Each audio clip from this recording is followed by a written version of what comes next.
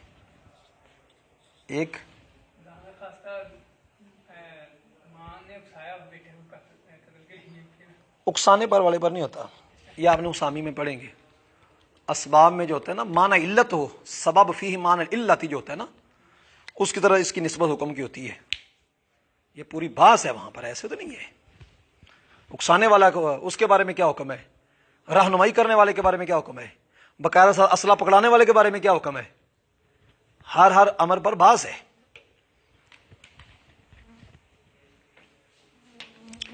اب تو جو قانون اور اس طرح عدلیہ کے اندر چل رہے ہیں اس میں تو ایسے علوم کی بات نہیں کرتے. وہ ایک اصول شاشی چھوٹی سی کتاب زیادہ دن میں پڑھا دیتے ہیں، اور ورنہ ہمارے علماء جو ہے اس طرف تو وہ اصول فقہ پر جو بحث کرتے ہیں کہ اس کے اندر وجہ کیا پائی جا رہی ہے، اس کی لم کیا ہے، اس کی دلیل انی کیا ہے، یہ برہان لمی کیا ہے، پوری بحث کر کے پھر اس پر جاتے ہیں کہ اس پر حکم یہ لگتا ہے.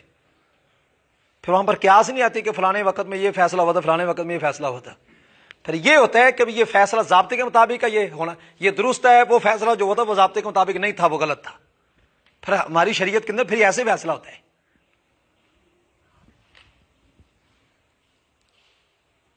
اور محجوب وہ دونوں صورتوں میں بالاتفاق وہ یعنی حضرت عبداللہ بن مسعود ہمارے جو حجب حرمان پر جو محجوب ہے وہ حاجب بنے گا، جیسا کہ 2 بھائی آ گئے وہ کسی بھی جیسے ہوں تو وہ باپ کے ساتھ وارث نہیں بنیں گے، لیکن وہ ماں کو محجوب کر دیں گے.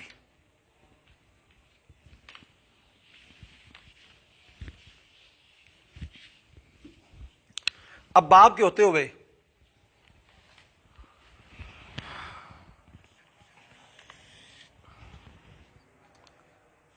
یہ خیافی بھائی لے لو، 2 خیافی بھائی. اچھا وہ بھی ادھر ماں تھی تو اس کو 1/6 ملنا تھا بھائیوں کی وجہ سے، وہ پچھلے مسئلے کے اندر وہ 1/3 دے دی، وہ 1/3 ٹھیک نہیں. اچھا ادھر 2 خیافی بھائی، باپ اور ماں. اخیافی بھائی آ گئے، ماں کے لیے 1/6. باپ چونکہ اولاد باپ کا اپنے اولاد پہ دیکھنا ہے، اولاد نہیں ہے، نہ بیٹی نہ بیٹا، اس واسطے یہ اسبا تاسیب محض. چونکہ باپ آ گیا اس واسطے یہ کلم یسکتن بالابی و بالجدی بالاتفاق. 6 سے مسئلہ شروع ہوا، 1 ماں کو مل گیا، 5 والد لے گئے. اب دیکھیں یہ 2 خیافی بھائی ہیں ساکت، 2 خیافی بھائی ساکت ہیں، باغ یہ ساکت ہے، لیکن ساکت ہونا وکری علیحدہ بات ہے، محروم تو نہیں نا. محروم ہونا اور بات ہے، یہ صرف ساکت ہے. گناہگار ہونا اور بات ہے، مومن تو ہے نا. تو یہ ساکت ہیں، محروم نہیں ہیں، محجوب ہیں.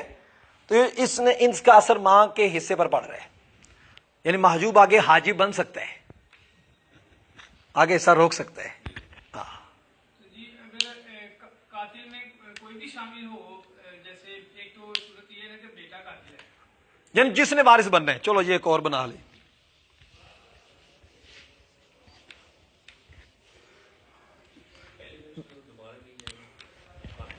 جی دوبارہ کر دیتے ہیں. کیا تھی؟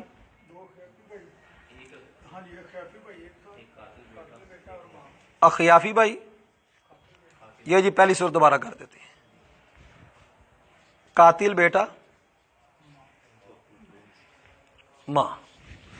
اب خیافی بھائی آ گئے تو اصل سے ماں کا حصہ کتنا ہو گیا؟ 1/6 نہیں 1/3 ہوگا، کیونکہ 2 ہوں تو پھر ہے.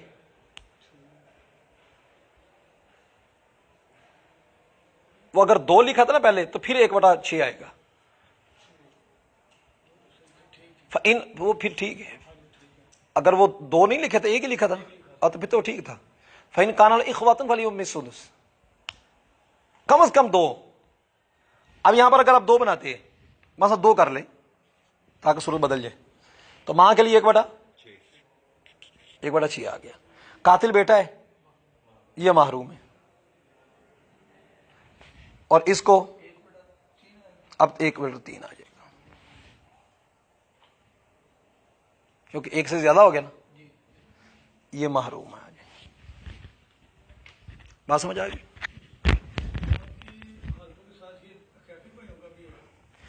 بھائی جس جیسے بھی ہو جائے، حقیقی ہو جائیں، اللاتی ہو جائیں، عینی ہو جائیں، بھائی ہو جائیں، بہنیں ہو جائیں، جس طرح بھی ہو جائیں. جی کوئی بھی ہو تو وہی معلوم ہو جائے. مطلب کہ بھی اب بیٹی کو لے لیں، کوئی بھی. اچھا بیوی کو قاتل بنا دیں، زیادہ یہی ہوتی ہے. اچھا بیوی قاتلہ، حالات کے پیش نظر بیوی قاتلہ. جی ان کا اخباری مطالعہ کافی ہے اسے. جی. اچھا اس کے بعد جی ماں،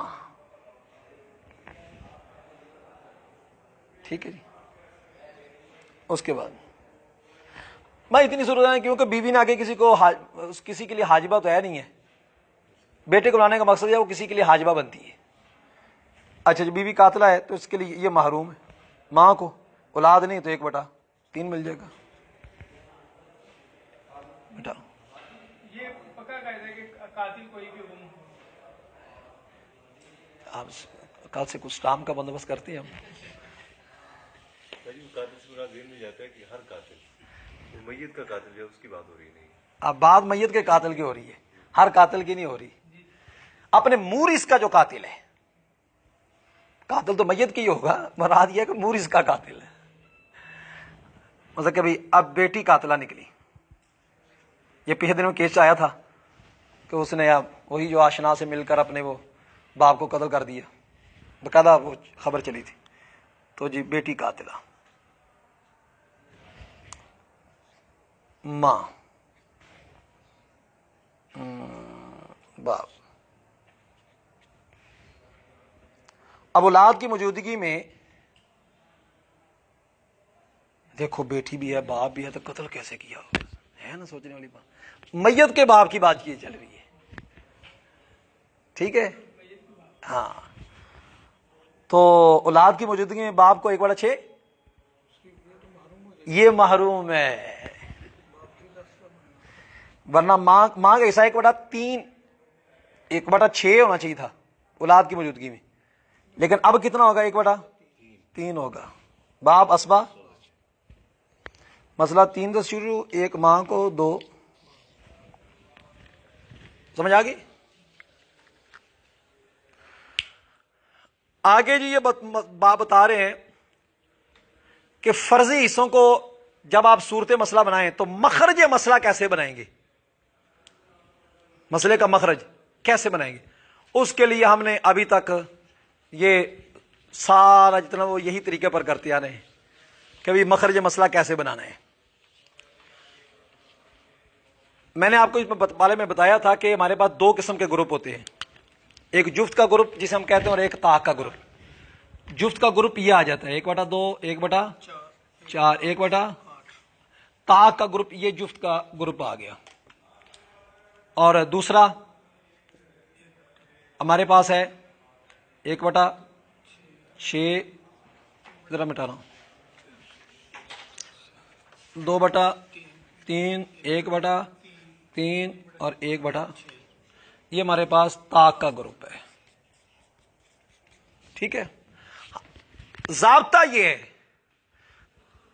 کہ اگر مسئلہ صورت مسئلہ میں اگر ایک گروپ کے افراد، ایک گروپ کے اعداد آتے ہیں، اگر ایک ہی آتا ہے تو مسئلہ ایک سے اسی سے بنے گا، اگر ایک گروپ کے ایک سے زیادہ آتے ہیں تو جو بڑا عدد ہوگا اس سے مسئلہ بنے گا، اور اگر اختلاط سے آتے ہیں، اگر اختلاط سے آتے ہیں تو جفت عدد کے، جو جفت عدد کا بڑا عدد ہوگا اگر ایک سے زیادہ ہے، یا اگر ایک ہی ہے تو جفت عدد کو 300 ضرب دے دیں گے. یہ ہم نے اس بارے میں قاعدہ طے کیا تھا. بات سمجھ آ گئی؟ ابھی تو ترجمہ دیکھ لیں. باب مخارج الفروض، تو جان کے فروض جن کا ذکر کتاب اللہ میں ہے وہ دو قسم کے ہیں. پہلا ہے نصف، ربع، سمن، یعنی 1/2، 1/4، 1/8. دوسرا ہے یعنی طاق کا گروپ 2/3، 1/3 اور 1/6.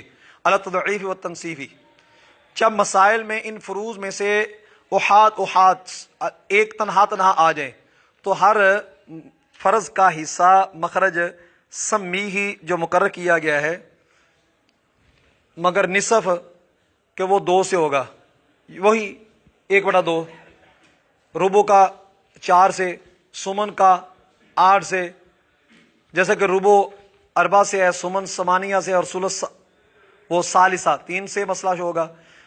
اور جب مسنا اور جب 2 اور 3 مل جائیں اور وہ دونوں ایک ہی قسم سے ہوں، ایک ہی گروپ سے ہوں، تو ہر عدد وہ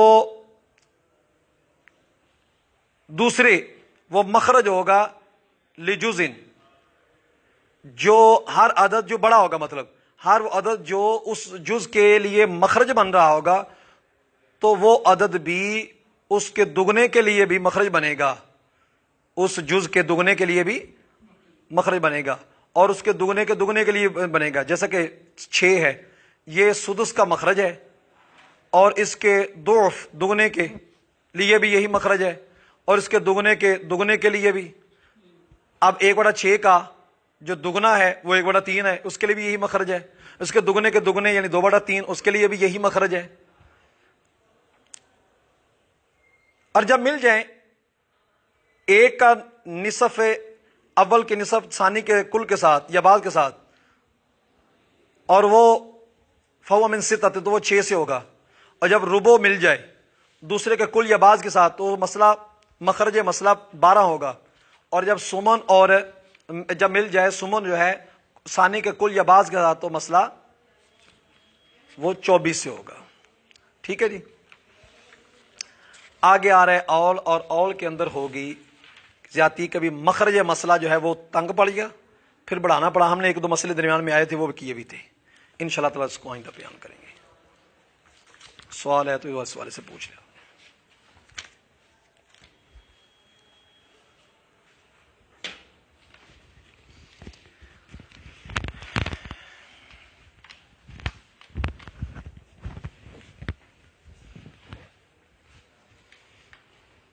جی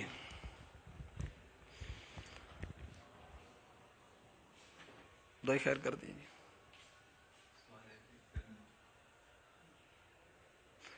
دعائی خیر کا ہی سوال ہے. آمین. اللہم صلی علی سیدنا مولانا محمد صاحب سیدنا مولانا محمد بارک صلی وسلم علیہ. اللہم انا نسألک علما نافعا و ایمانا کاملا و عملا متقبلا و رزقا حلالا طیبا واسعا و شفاء من کل داء. یا الہی جتنے بھی احباب ہمارے اس پروگرام کو حاضر ہو کر یا ناظر ہو کر جس طرح سے بھی وہ دیکھ رہے ہیں، یا الہی خلوص نیت سے اس پروگرام کو سمجھتے ہیں، سنتے ہیں، یا الہی اس علم نافع کو آگے پھیلانے کے بھی توفیق عطا فرما. ان احباب کے لیے دعا کرتے ہیں یا الہی ان کی دینی، دنیاوی، جسمی، جسمانی، روحانی ہر قسم کی پریشانیوں کو دور فرما. ربنا آتنا فی الدنیا حسنۃ وفی الآخرۃ حسنۃ وقنا عذاب النار. یا الہی حضور داتا صاحب کے قدموں میں ہم بیٹھے ہیں، یا الہی تیری بارگاہ میں دعا کرتے ہیں ہمارے دینی دنیاوی مشکلات کو آسان فرما. صلی اللہ تعالی علی حبیبہ سیدنا مولانا محمد صلی اللہ علیہ وسلم برحمتک یا ارحم الراحمین.